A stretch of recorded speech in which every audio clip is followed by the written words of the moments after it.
Pour certains, il avait apporté la stabilité au Kenya. Pour d'autres, il n'était qu'un dictateur corrompu. Daniel Arap Moi, second président du Kenya, est décédé à l'âge de 95 ans après des mois passés à l'hôpital. Arrivé au pouvoir en 1978, il résiste 4 ans plus tard à une tentative de coup d'État et met en œuvre une répression féroce à l'encontre de ses opposants. Des années plus tard, la commission Vérité et Réconciliation kenyane conclura que son gouvernement s'est rendu responsable de violations de droits de l'homme, incluant des détentions illégales, des massacres et des tortures.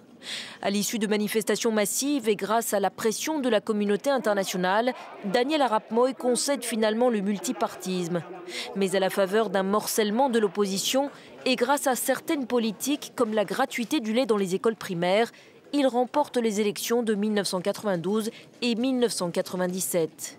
Mais la limitation des mandats le contraint à renoncer à la présidence en 2002, après 24 ans passés au pouvoir, un record pour un chef de l'État kényan depuis l'indépendance. Dans la capitale Nairobi, ses proches et ses partisans lui ont rendu hommage. Nous avons perdu un dirigeant respecté, quelqu'un qui s'est dévoué pour son pays. Arrivé au sommet de l'État alors qu'il venait d'un milieu modeste.